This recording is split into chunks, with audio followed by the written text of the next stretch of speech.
Buenos días chicos y chicas, espero estén muy bien, que estemos en unión, en familia ante esta situación que se está dando en nuestro país, que es a nivel también mundial y pues espero estemos siguiendo las condiciones básicas del COVID-19, donde todos tenemos que cuidarnos desde nuestras casas, lavándonos las manos, utilizando el tapabocas, tratando de evitar tanto la salida a las calles, porque pues es importante también cuidarnos.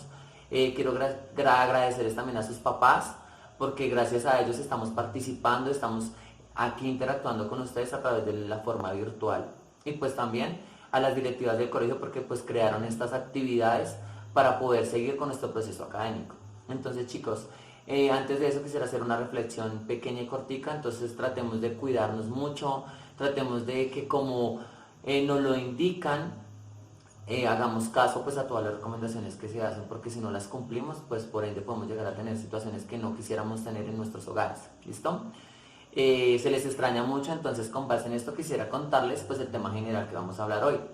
El tema de hoy es como tal la literatura. Cómo esa literatura colombiana ha atravesado diversas situaciones, emociones y experiencias que ha dejado un legado histórico.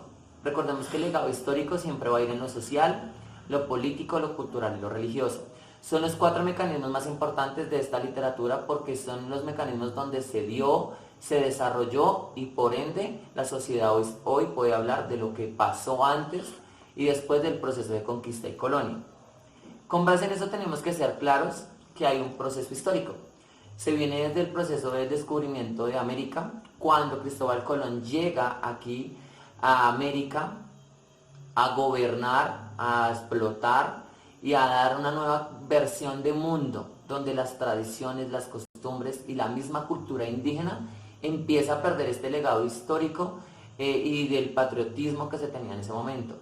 Entonces el concepto de hombre, el concepto de mujer, el concepto de religión, el concepto de cultivo y de defensa empiezan a cambiar. Entonces, con base en eso voy a iniciar. Entonces vamos a hablar de la literatura precolombina y colombiana. ¿Por qué es importante hablar de esa literatura? Ustedes dirán, profe, pero ¿por qué es importante? Porque ustedes necesitan saber lo siguiente.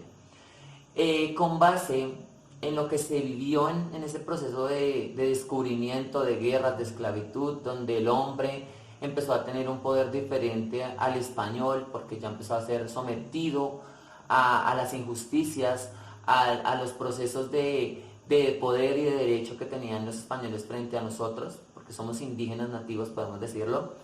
Entonces se empieza a hablar de eso. ¿Qué pasó y por qué se necesita saber eso? Se necesita saber que hay tres grupos de civilizaciones que le aportaron a la literatura colombiana. ¿Por qué?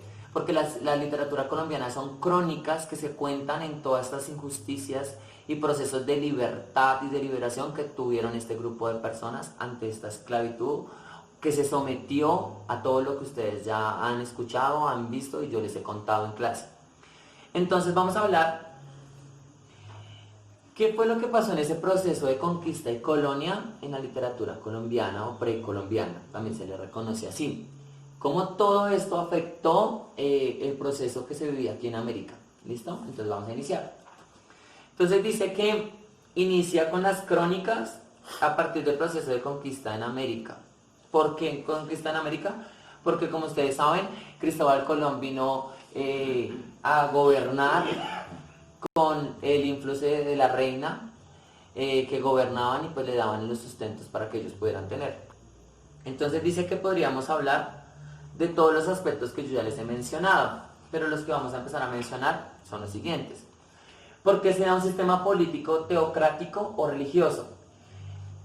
Se da porque las clases sociales altas generaron este proceso nuevo de agricultura, y el proceso de agricultura se ve en el proceso del maíz. El maíz fue el primer mecanismo que se cultivó en esta época y por ende el hombre empieza a cultivar. También se empezó a desarrollar diferentes cosas científicas y teóricas para crear la producción de dichos cultivos que se dan en esa época. Ahí le estamos aportando a la parte cultural porque se vuelve un proceso cultural. También le aportó a las tecnologías, en la geología y la astronomía. Ustedes saben que nosotros nuestros indígenas, perdón, se sometían a hacer ciertas pautas o ciertos rituales para saber qué pasaba, ¿no? Entonces creaban dioses mitológicos o cosmogónicos. ¿Qué son los mitos cosmológicos y qué son los mitos cosmológicos? Los mitos cosmogónicos son los que se dan a partir de la Tierra, del universo, la belleza y del ser. Y los cosmológicos son los que se dan a partir de ¿qué? Del Sol, de la Luna, de la Tierra. Entonces esto es importante dentro de la literatura.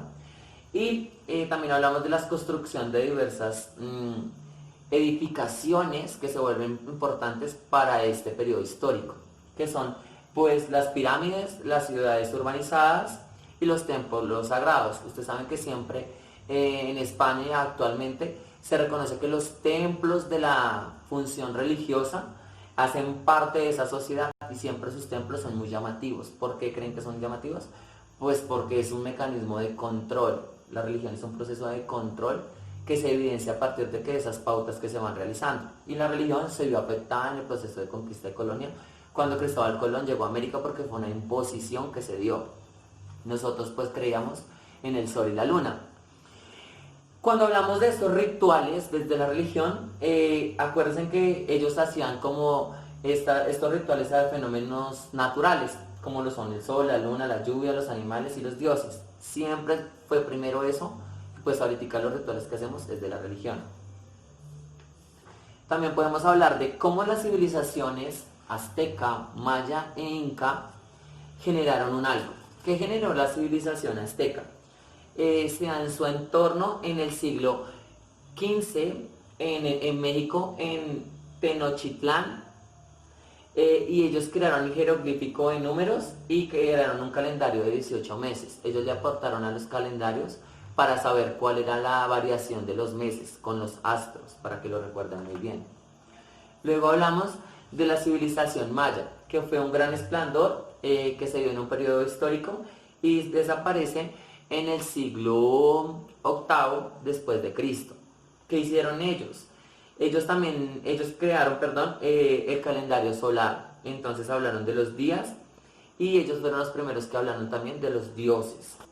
Estuvieron ubicados entre México y El Salvador, para que se acuerden. Y la civilización inca se ubicaron en Perú entre los siglos XV y el siglo XVI. Más que todo se la pasaban en las selvas amazónicas. Y pues tenemos las pirámides o la arquitectura que se dio en este periodo, entonces en Machu Picchu. Y tenemos las obras urbanas y la numeración que se dan, las edificaciones que se llegaron a dar en este periodo histórico. ¿Por qué es importante saber que estos mecanismos le ayudaron a la civilización? Sencillo, porque ya se los había recordado. Porque se crearon crónicas de la vida de ellos y de lo que sucedía en todo su esplendor, en cómo era la vida, la muerte, la belleza, lo religioso, lo arquitectónico, lo cultural, lo político, hasta la misma medicina entró en nuestro proceso indígena y de la literatura colombiana. Es por eso que quiero recordarles un mito, que es el Popol Vuh, o está el Yurupari, o está el Chilambalán. Son varios mitos que se crean, ¿listo? Entonces, les voy a hablar del Popol Vuh porque el Popol Vuh es uno de los que habla de cómo ese hombre, a partir de todo ese proceso de creación, tiene una interacción entre la naturaleza, los bosques, la selva, los diversos animales que se dan, cómo hace para esa superación de vida, que poco a poco él se va adaptando a todo este proceso social y por ende genera una vida, genera su transformación de vida. Entonces, eso es lo que genera el Popol Vuh, una evidencia de la vida. Y con base en eso quiero rescatar lo siguiente. Como todo es literatura, hay unas formas de escribir, hay unas formas de hablar, hay unas formas de actuar que se tenían en ese tiempo y que actualmente aún dominamos nosotros, pero se han roto a partir del tiempo que ha pasado y pues las nuevas imposiciones que se dan hacia las culturas. Entonces quisiera recordarles que la literatura colombiana es uno de los aspectos más importantes que usted tiene que tener. ¿Por qué? Porque tenemos que reorganizar las ideas en lo que pasó antes y después del proceso de conquista y colonia, que fue un proceso histórico importante donde la sociedad que tenemos actualmente tiene un proceso de liberación ante todas las políticas que se tienen en nuestro país. Es por esto que la literatura es básica y es importante que usted reconozca que todo lo que se vivió antes aún está y seguirá, que todo lo que se creó en un tiempo aún sigue y se alcanzará a su máximo esplendor y siempre se va a utilizar. Con base en eso, pues mi reflexión es que tenemos que seguir informándonos sobre la literatura colombiana, sobre estos mitos que son importantes y reconocer también que esto es una forma de expresar un pensamiento de libertad, un anhelo social, cultural, donde se viven emociones y sentimientos que se reflejan en un tiempo determinado y fue en ese proceso. Que hay muchos tipos de literatura, que la literatura encarna también los géneros literarios, que ustedes deben también de reconocer, porque a partir de los mitos, las fábulas, las leyendas, las novelas, los cuentos, se crea todo esto, que es importante que usted lo reconozca, y así tú no sepas el autor, es importante que reconozcas todo lo que sucede, porque eso es lo que nos hace críticos ante todo lo que estamos viviendo actualmente en la sociedad. Entonces, chicos, chicas, muchas gracias, espero este video les sirva mucho. Hay una actividad con base en esto en el módulo para que por favor lo trabajemos. Hay que investigar y que consultar porque pues estamos en un proceso de autoaprendizaje donde todos le estamos dando para que ustedes también tengan el valor de poder aprender a extraer la información y se vuelvan unos buenos críticos ante la literatura colombiana. No siendo nada más, me despido, fuerte abrazo, Dios los bendiga.